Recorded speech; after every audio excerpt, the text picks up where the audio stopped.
Oh, how nice. Well done. Yeah.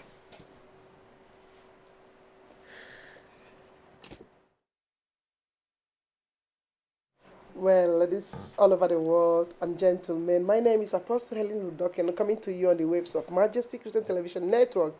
Today we have a very interesting topic coming your way. We are going to talk about childhood marriages and the sort.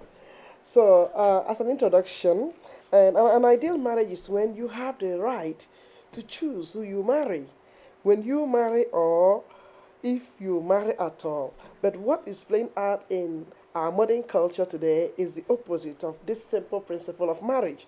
Today, we are looking into the case of forced marriages, which ranges to forced child marriages to marital captivity and its like.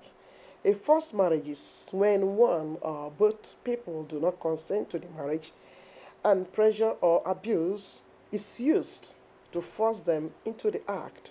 So it is when you face physical pressure to marry, or they use threats or violence or sexual violence or emotional psychological pressure to bring you into marriage. And that is what we are against, and we would like to talk a little bit about this aspect of marriage.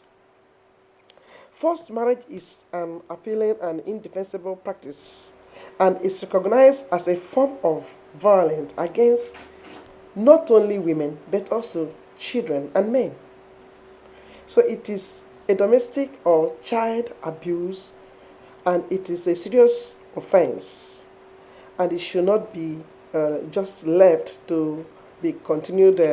We should not be uh, we should not continue to be practicing things like this in this 21st century. So our guest today is somebody who have really been waging war against this sort of violence against humanity, more especially the women and the children. So he is no other person but Miss Sharon Mosa, the director of a non-profit Dutch organization foundation which is called Femmes for Freedom, based here in the Netherlands. Femmes for Freedom advocates for women's rights and fight against forced marriages, marital captivity, polygamy, and honor killing and forced abandonment of women during family visits overseas. So, permit me this hour, ladies and gentlemen, to introduce you to the director of Femmes for Freedom, who is our special guest in this show. Welcome, Sharon Musa. Welcome to Majesty Christian Television Network. Thank you very much, Thank you Reverend. for being here. Thank you for having me. And accompanied by Sharon is another interesting guy who is also here to speak or to support what Sharon is here to do.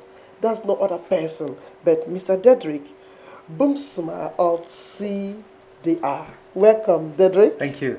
It's a pleasure having you. Pleasure being here. Thank you. So, now, if you are out there and you are listening to this broadcast, please feel very free to give us a call on 02033 74160 should you want to interact with Sharon or with Dedrick. So tell us a little bit, Sharon, what led you to open such a foundation as Femmes for Freedom? Well, it's a very long story, but to keep it very short, it's the injustice against women I saw from my childhood. My background. I'm a Pakistani Dutch woman. I'm Yes, from yes, Pakistan. yes. Oh. And well, from the first day of my life, I was promised to my cousin. Oh. Yeah, it was not a marriage, it was also not an engagement, but it was a claim of my paternal uncle or his wish that I should marry his son. And I was not the only one in the Pakistani community who was claimed by a relative, an uncle or an aunt, a grandfather or a grandmother for one of their grandchildren. but it also happened to my friends. Okay. Well, I am very lucky and blessed that I have parents who listen to me, Yeah. and with whom I can talk, although, most of the times it's also not easy to discuss these things. Yeah. But after 19 years, when I was 19, I said to my father that, okay, make this claim undone. Make an end to it. And that was because my cousin, to whom I was, I was claimed by my uncle. He was living in Pakistan, and he wanted me to live there and look after his mother. Oh. And I always said, well, no, I won't become, a caretaker of my mother-in-law in Pakistan. I Exactly. was used, yeah, I am born in Pakistan, but, I'm raised here. I came here as a baby. Yes. I was 6 months old when I came here. So at the age of 19, my cousin proposed and I refused, and I got the support of my family members and my parents especially.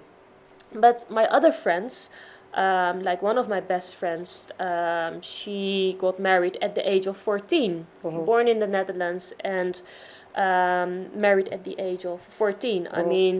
So by seeing her getting married, it was her marriage was established in Pakistan, so not in the Netherlands, and it was also not consumed. But I saw her picture sitting there as a bride, and that was also at the age of 14. 14, yes, with a cousin, and she was a child, and I was a child in that time as well, and I was always worried that, okay, maybe this will happen to me as well.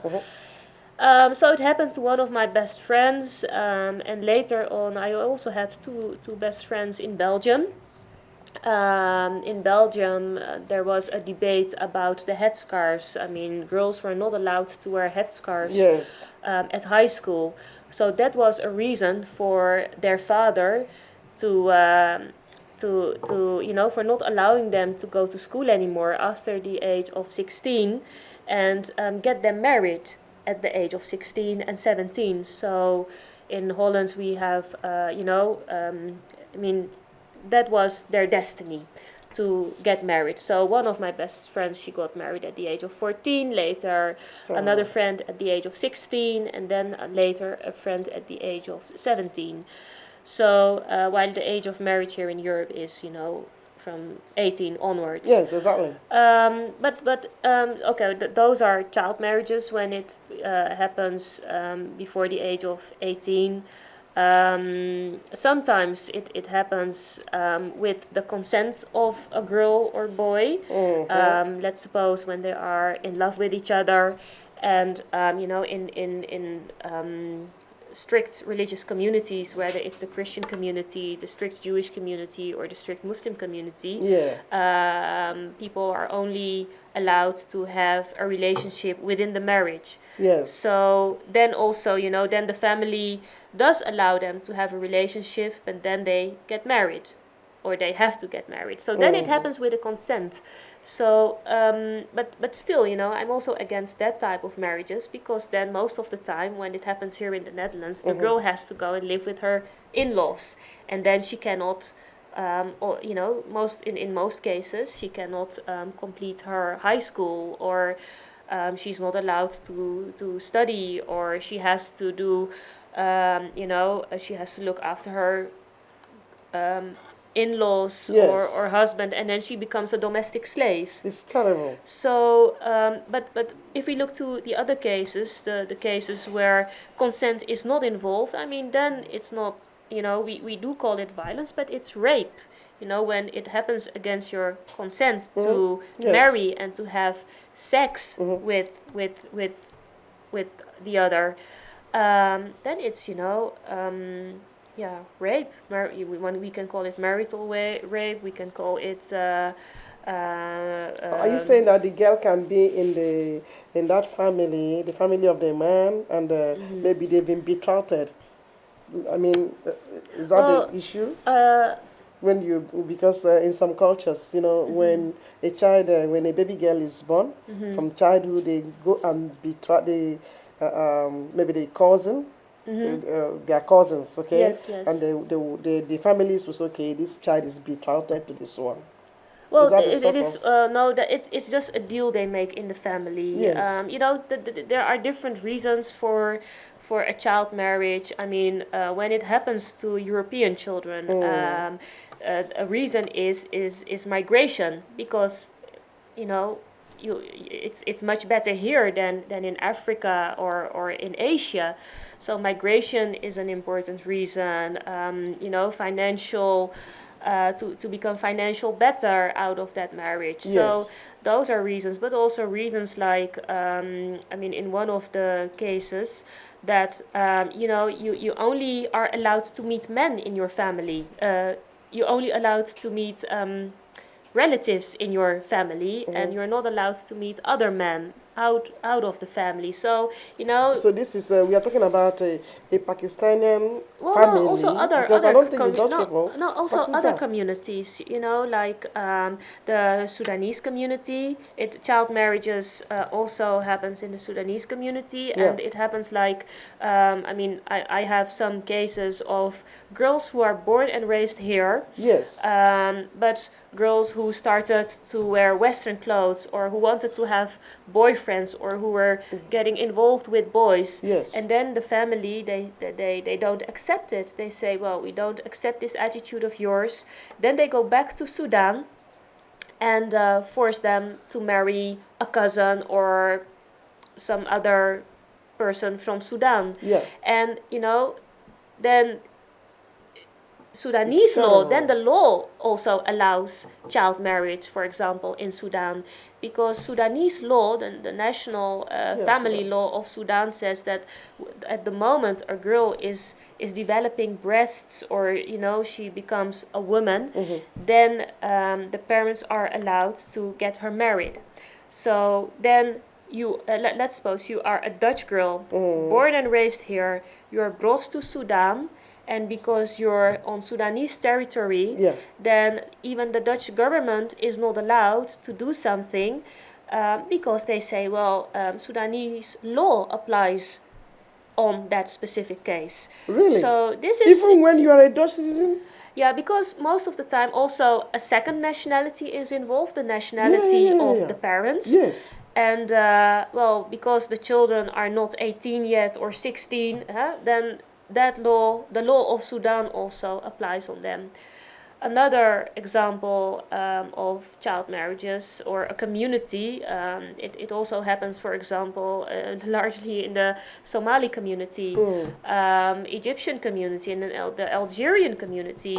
Girls who are born and raised here are brought back to the countries of their parents, and forced into a marriage because of a Western way of life, or they don't agree with the way they dress here, or when they get boyfriends, or even if they don't get boyfriends, they just want to avoid that they, you know, to keep it safe in their opinion. Okay, And, so yeah. you made mention that your parents, Hmm. you complained to your parents, and then they decided to listen to you. Hmm. Okay, what was it that made your parents to be against, to be like Well, there not in was support of this traditional system of marriage in your place? Well, there was also a lot of pressure on my parents to convince me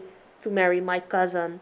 But I said, well, no, I mean, because there are many So reasons. terrible. Because Yes, I want to complete my school here in the yes, Netherlands, yes. and I want to have a career Where was here, this and I cousin? cannot in Pakistan.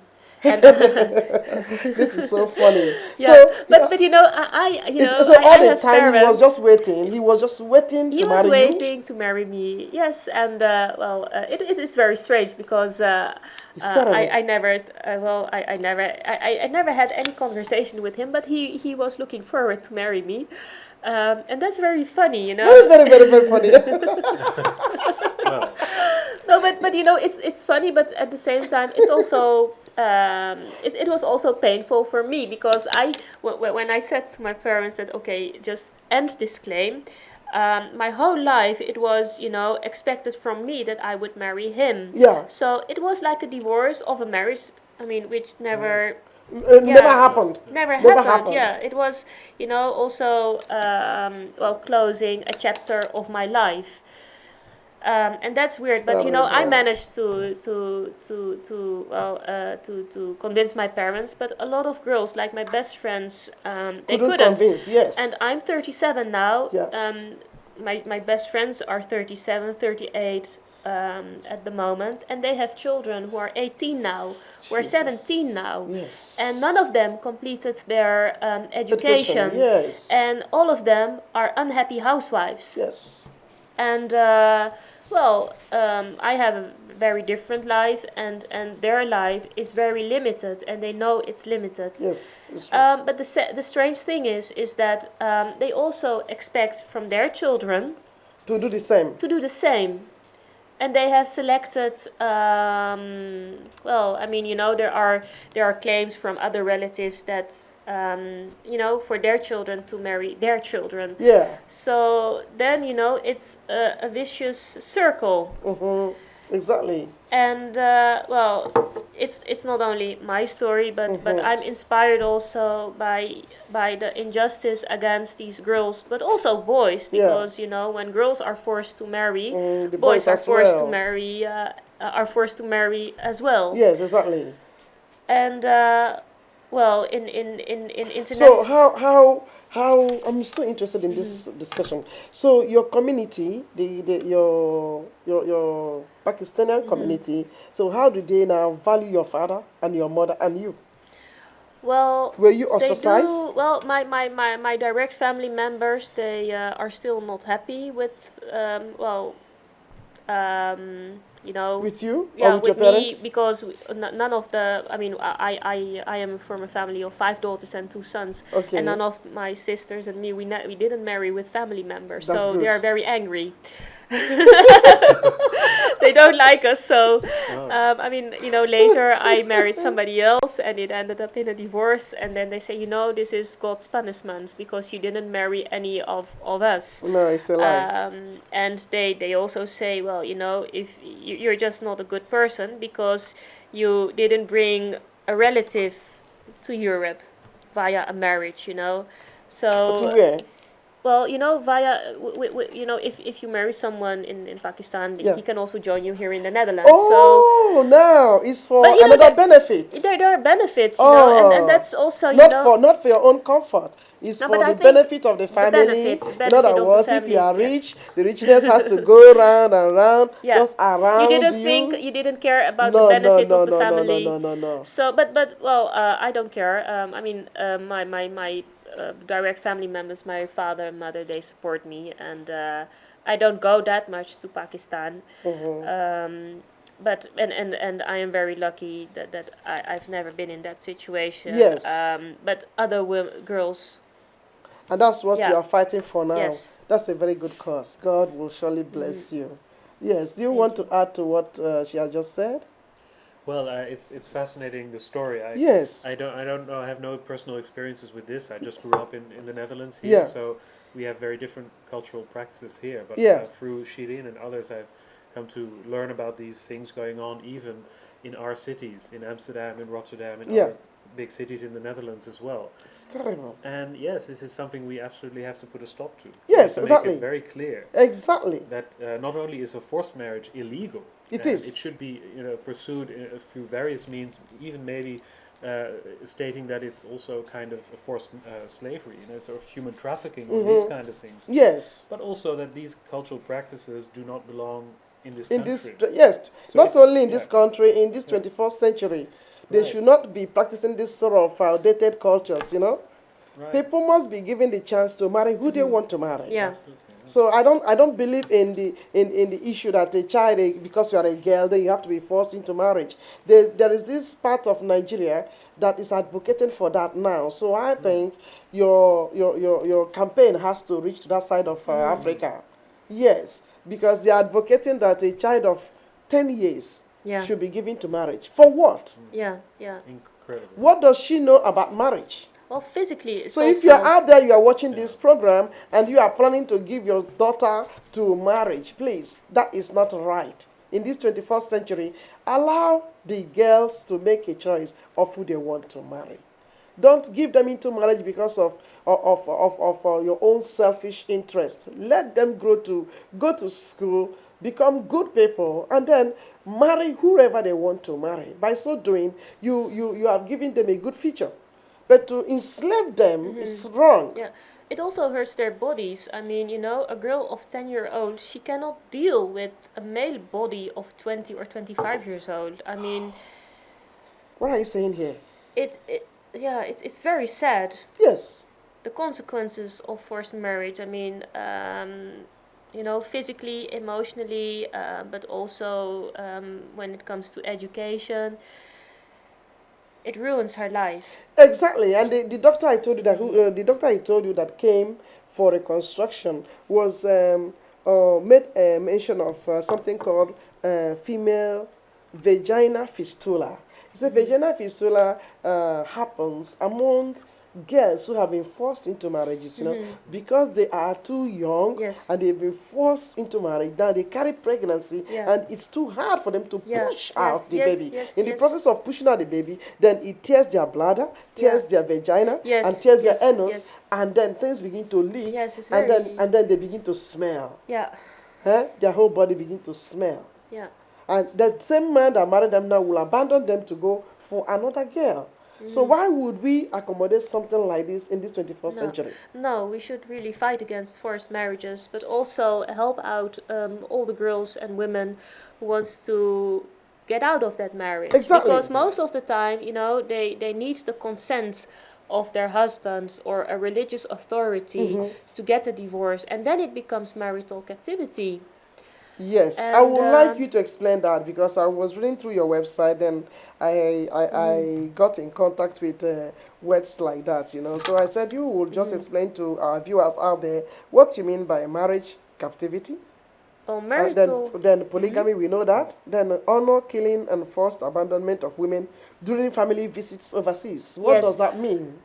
That means, I mean, the girls who are born and raised here, girls from different migrant backgrounds. Yeah. Well, during the summer holiday, the Yeah. family say, okay, we'll go to Somalia for a holiday. And what they do is that they dump their daughters in those countries. It could be Egypt, Pakistan, Afghanistan, Iraq, Sudan, Somalia. And they dump them in those countries. Really? And take away their passports so that they can never return back to the Netherlands. This is And terrible. this is also very sad. It is. It is very sad. It's also, it is forbidden in Dutch law. I mean, if a parent does this to her Daughter. to their children, then they can face 2 years of punishment. 2 Because years. it's against the law. 2 years only, but Let me ask you, in this whole process, the little experience you have acquired, who gains in this, who is at a more advantageous position? well, nobody is actually, I because mean, the boy or the girl? well, the boys are better off than the girls, because it also happens to boys, but they are allowed to return back after a while. I mean, they dump the boys there because the parents think that, okay, maybe it's better for them if they get a bit of, stricter upbringing. Because here when they get involved in criminal activities, then the parents think, okay, let's dump them back in those countries, and maybe the grandparents can, raise them in a stricter way. But when it happens to girls, then it's not only the forced abandonment, but or that they get dumped there. Most of the time, the family also decides that they get the FGM. Or that they, many things happen at the same time when it comes to girls. They are forced into marriages. Yeah. And I've heard stories about Somalia, for example, that girls are forced to marry the Al-Shabaab people, and then they have to live with the Al-Shabaab soldiers in This areas of Somalia where they cannot reach anybody, and those are Western girls. Really? Yeah, Something has to Somali be done. girls. Yes, Well, yes, yes. but you know,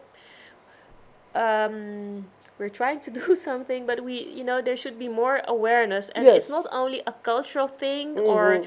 or violence against women, but it's also a legal thing. The legal problems are huge. For Okay. example, when it happens to a Dutch girl, then the Dutch government says, well, no, Somali law applies. Or we have, for example, the Vienna Treaty, and the Vienna Treaty is about consular and diplomatic affairs. Yes. And then, according to that treaty, Yes. Holland is not allowed to mingle because they see this as a domestic issue, Yes. a private issue. Yes. And then there are also other interests. Or It is terrible. let me give you the example of Saudi Arabia.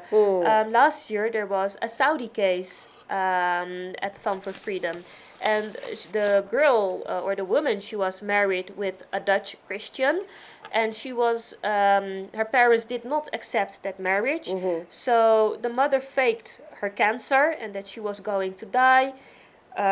Asked her daughter to visit her in Yes. Saudi Arabia, and there she said, "Okay, now you're here, and marry the other." They selected a Saudi groom for Yeah, her, yeah. and they were forcing her to marry him. And then we managed to bring her back here, but in this specific case, nobody wanted to help her. The embassy refused. Everybody refused because they said, "Well, you are a Saudi passport holder." Then this is a problem of nationality law. Yes. And then you also have problems of that the Dutch state is not allowed to mingle in a domestic case. So there are also a lot of legal, conflicting legal Yes. systems, Exactly. cultures. Yes, with cultures and all of that sort. I mean, Making the whole yeah. thing very, very difficult. Yes, you have human rights, and then you have rights you have as a Dutch citizen, Yes. and then you have the law of the Of your country where yes. it happens. Yes, yes, yes, yes. But that doesn't So, mean that so we in cannot that case solve it. now, which law? In that case, which law takes the upper hand? Well, Is it the law of the country of your origin? Most of or the time, in the practice, in the cases, I were there here at Fun for Freedom. It's it depends. I mean, I say human rights. Okay. You should apply human rights. Yes. But when we ask for help, for example, from the embassies or the Dutch ministry, the Dutch authorities, they say no, it's the law of the country which applies. So But if these are Dutch citizens with a Dutch passport, yes, born here. Well, Born here. but most of the time a second nationality is also involved, yeah. and then they say no, the law of that country applies. Could it not be that the Dutch people don't want to do anything about No, the thing this? is, we live Not- the yes. Dutch law, like when it comes to nationality law or international private law or the Vienna Treaty, whatever, those are treaties and laws, which, from a time when we didn't have a multi-ethnic community. Okay. And multi-ethnic also means multi-legal community, in my opinion. Okay. So it's not up to date. I mean, we live in a very different, not a community in a country, we live in, the world is a global village. But Yeah. you do not think we should have a multi-legal community? Well, there is a multi-legal community, we cannot deny it. It is, yeah. But we shouldn't have that. I think But we should. We should. It's a challenge, and we should think about these situations, about how we should deal with it. Exactly. And then you have the multi-legal law, and then you also the multi-legal community, but you also have the informal laws, like for example when you only marry with a reverend, then it's not a civil marriage. Yeah. Or if you only marry with, in a mosque. Yeah. Because you were saying something when I read through your website, the problems that people have because they are married in the church and at the same time married civil. Yeah, the Dutch law says So getting first them divorced Yeah. can be a little bit difficult. the religious divorce is very difficult. For example, in the Catholic Church, you need an annulment Yeah. from the Pope, or and It's that's true. very difficult to get it. I mean, the Philippines, for example, is a country where divorce does not exist by law. So you're stuck in that abusive marriage for the rest of Yes. your life. It's terrible. Yeah, and the same in Israel. In Israel, I mean, in the Jewish community, you can only divorce when a husband gives you a piece of paper, and you receive it as a woman. That's called the get. And if he refuses to give you that piece of paper, then you're stuck in that Jewish marriage as well. But in the Netherlands, I think only Dutch law should apply. Thank you. Yeah, thank you. And it's not allowed. You know, you're not allowed to marry only in a church or only in a mosque. When you marry, Yes, it should be it's a yes. civil marriage. If, So if you marry only in the church or in the mosque, then in the Netherlands, it's not really. it's not allowed. Is it allowed? It's No. not It's not acknowledged. documented. Yeah, it's Yes. not documented. Yes, it's not documented. So No, you can get a fine if they catch you marrying in the church and you're not married civilly. They can actually fine you. Yeah. But the The reverend problem or the is, imam could be fined. but the problem is that the laws are not enforced. exactly. And this is also how polygamy happens, right? You can even end up 2 months in jail if you. Yeah. But in what way does this sort of in what way is the reverends or the imams contributing to this whole thing? Well, they should. I mean, let's suppose if you marry a couple only according to Islamic law, Yeah. and the couple is not married according to Dutch law, then something. A possible situation is that the husband leaves the wife, or he dies, Yeah. and then the inheritance problems, Yes. or that he leaves the first wife and he marries a second wife according to civil law or according to Islamic law. And because the marriage is not registered, to get a divorce from the husband is not that easy. Really. I mean, it's when it's not documented, you don't have any legal rights. Therefore, because of this reason, Yeah. in all international human rights treaties, Yeah. there is a sentence, about informal marriages, that all states should promote the documentation of marriages and to fight against informal marriages, because If that then has to be, then I think informal marriages in this case with childhood marriages, if it is informal, it shouldn't be difficult to walk out from it, because it's only when it is documented no, when then it becomes very difficult for you to break out. no, but when Like it's what they did in your case, what they Yeah. did in your case is informal, isn't it? yeah.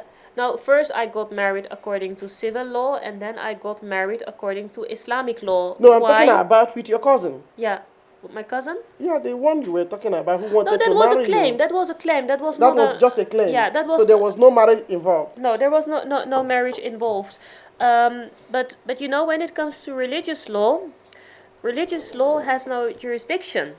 Yes. And it is like for example, when we take the example of Islamic law, Islamic Muslim countries don't recognize a civil marriage, so you Yes. have to marry according to Islamic law. And the same is with Islamic divorces. They don't accept a civil divorce verdict, Oh. except Turkey and Yeah. Tunisia. But the rest of the Muslim world, they say Sharia should prevail. should be you Yes. should apply Sharia. Sharia, And yes. same is with Jewish divorce. If you should get the Jewish divorce, because it applies all over. And Yeah. the same is with the Roman Catholic Church. Yes. Is that it has no jurisdiction. So if that be the case, then I think the traditional marriages must not go to the level of having the church weddings or the Well, the Muslim rule. mosque weddings. No, to protect the women from marital captivity or polygamous marriages, or that you don't have any rights, the Dutch law says first you should get married according to Dutch law, Yes. and then you can marry according to your own religious traditions. So, because a lot of people do wish, they wish to marry in the church. Yeah, okay. And? Even our king and queen, they married in the church. Yes, it's First true. they went to the municipality and had their civil You go marriage, to church and then marry, because when you go Yeah. to church and you marry, or you obtain God's blessing Yes. in it. But if you just do it in your own traditional way, there's no blessing attached to it. So Yeah. it can be very frustrating. That's the belief. Mm-hmm. So, but I don't think it has to create a problem if it is well done, or if it is, if somebody marries traditionally to somebody that he loves Yeah. or she loves. Well, love should be involved always, and consent. Consent and love has to Yes. be involved. Yeah. Okay. So what are some of the ways you think you can be helped to carry your campaign? Well, this is one of the examples. This is a cheat pen. The what? A cheat pen. Okay. With a piece of paper, Yeah. so you can cheat. And on this piece of paper, Excuse me. Cheat pen, please. Show us again. Well, Demonstrate it. This is a pen to prevent forced marriages and forced abandonment. Well, it's all in Dutch, the text, but we give tips or advice how to prevent a situation of forced abandonment, how to recognize it, and also the most important phone numbers of the police, of the domestic violence office, but Yeah. also of the Dutch embassies abroad. Yeah. About what school-going children can do. And people can order this for free. We Yeah. have thousands of cheat pens, and we Okay. distribute these pens at high schools. But we also have a legal and political approach. A legal Okay. approach. Once the girls need our help, they Yes. can call us, they can email us, and then, with lawyers, we start to talk with the Dutch authorities, because to claim their rights and to get them back. Yes. We send them tickets so that they can return back to the Netherlands. And once they are here, we try to get their divorce as well. But we also have women here Yeah. who wants to get a divorce, or who are only allowed according to religious law, and they come to Farm for Freedom, and then we arrange lawyers for them, and we advise lawyers how to get their religious divorce via the Dutch secular court. Okay. Really?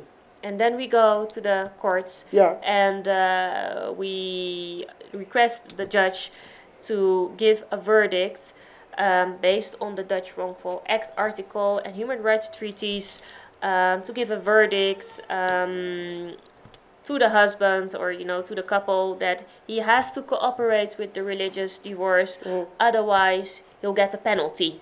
Yes. So we request a religious divorce and penalties from the Okay. Dutch judge to Yeah. end the marital captivity. How successful has that been? Yes, but there is a cultural approach. But I think the legal approach is important. But also to ask politicians to help us Yes. to develop legislation and policy for these women. I think that is very, very necessary. Yes. It's very, very, very important. And also a dialogue with other countries. Yes. Yes. That's a good For one. bilateral agreements, for example. So, you have contacts with the First Lady of Nigeria. Maybe you can arrange a bilateral agreement, so that the moment these situations happens to Nigerian girls, Yes. that they can return back with the cooperation of the Nigerian government. Okay. Wow, this is so awesome. Wonderful work you are doing. Somebody watching us, we are talking on child marriages, and our guest today is the director of Femme for Freedom. an organization that has been fighting for the rights of women here in the Netherlands, coupled with your name again? Diederik Booms, yes. Diederik Booms of CDR. Thank you so much for. So, what message do you think you want us to learn from all that you have just shared with us? How would people come to you? How would those who are in captivity come to you? Well, they can contact us via Twitter, Facebook, email, they can call us. And it's important that, we should always fight for human rights. It's very important. Yeah. These It's are very, very human important. rights which are getting violated. Yeah, would you please look into the camera and give them your Facebook account? Because I believe there will be so many people who are out there who are in captivity, marital captivity, Yes. who will want to speak out. But I am also wondering, do you think that their husbands will be able to allow them to contact you? Well, my work, it's underground work. Most of the time, the husbands exactly. don't know. I mean, when their wives want to run away from home, they don't know when they contact us. So it's all, we do it. It's a secret job, Yeah, exactly. underground And job. it's also very risky, I think. Sometimes it's risky. Sometimes it's risky, and So how would they be able to? How would they be able to contact you? well, they then? can contact us. They can call us at 070 362 6506. Our Facebook page is Femme for Freedom, and our email address is info@femmeforfreedom.com. You can also connect with us on Twitter. That's Femme, FEMMES, and then for freedom. Because we have different people can reach us at very different ways. Sometimes victims, they contact me via Twitter, via Facebook, email, WhatsApp, and we are 24/7. You can reach us. Help, yes, to help ready the women to help. But If you are in a very dangerous situation, Yes. then contact the police. Police. Wow. And we are there for the legal solutions. Yes. Let me just ask you one more question before. Is anybody who have any questions somewhere? Well, I heard something about. Let me see if I can remember. Well, this is very serious. And is it that they're using religious grounds to justify this sort of forced marriages? What is the power behind? Is it the cultural norms of I think people, everything. or it's religion? It's religious. There are religious motives. There are cultural motives, financial motives. Everything all together. All together. Yeah, but in the Dutch So debates, how they is it- deny the religious causes. Yeah. I mean, if I give you the example of the Dutch Sudanese girls, Yeah. then religious is a problem, because the law of Sudan, it's also based on religion. Yeah. And then they say, according to religious law, that a girl is allowed to marry from the age of 9 and onwards. But that's also codified in the national law of Sudan. So then it becomes national law, religious law, culture, everything all together. Now, so the national law also subscribes to this custom. Yes. Okay, so in this modern age, when we have become aware of the danger it brings upon young girls, Yes. why is it that they are not budging? Why is it that Why? they are not trying to change those laws? Yes. Why? What is really the motive? Well, Behind this the perpetration. laws. I mean, that's the law of the Do you mean Netherlands or other No, countries? like in I mean, Pakistan. Netherlands, Pakistan, Yes. Sudan. Why don't women carry out a placard and say we don't want this Well, anymore? We in don't India, want our parents. yeah. Well, there are parents, and there are a lot of positive movements as well. Yeah. In those countries. In Malawi, for example, a girl of 16-year-old, she campaigned, And she campaigned and she passed a law on forced marriages and also the age of marriage, that girls should marry from the age of, the legal age of marriage should be 18. Yes, exactly. And there are also a lot of positive movements, but Even 18 is still young. still it's young. For me, it's still it's very young, you know. A girl of 18, what does she really know? Yeah, but there are movements. Women, but also men are standing up and fighting for their children, and there are a lot of people who also see that it's damaging for their son or daughter. It is. But still it exists, and I think we should keep on campaigning for it and. And I think it's very important also that we make very clear to anyone Yeah. that in this country, of course, the Dutch laws apply. Yeah. You can have other traditions, cultural, religious traditions, but in the end, Dutch laws apply, and we should be enforcing those laws. Yeah, exactly. And that doesn't happen enough, because Exactly. many of the things that Shireen has been describing are illegal, but they are not enforced enough. Yeah, they are not Perhaps- enforced. Who is going to enforce it? Perhaps they are not enforced enough because what you said, that people are reluctant to recognize certain cultural or religious roots of this problem. Yes. There's a reluctance to acknowledge those, and I think we should get over that, because we have to be there to protect these women who are in these situations. And we Exactly. can only do that by creating a safe environment for them to come forward, and we need them to know that the Dutch laws apply here. They do not have to accept their situation. They're Exactly. not bound by these traditions if they don't want to. Yes, yes, exactly. Is it that, to some extent, there is some sort of diplomatic and bilateral relations between, let's say, the Dutch government, the Sudanese government, to some extent? Mhm. No, not on this issue, not on this Okay, topic. so it's only certain issues, but not on every issue. They would agree, for example, to trade together or whatever, or to receive aid or send aid, but When they it don't comes to touch on marital issues. like, abuse of children, abuse No, of marital forced issues. marriages like that. Then why are we No. campaigning? There is a policy of the Dutch government that they give. That there is a fund against child marriages abroad. Like the girls not brides campaign. It's an international campaign. So the Dutch government do give millions of funding to that fund, but when it happens to their own citizens, then they don't. Then That's they don't ridiculous. Yeah, that is so Yeah. ridiculous. But they say, well, no, we do. We do support the anti-child marriage movement, but when it comes to individual cases, then it becomes difficult. Yes. Yeah.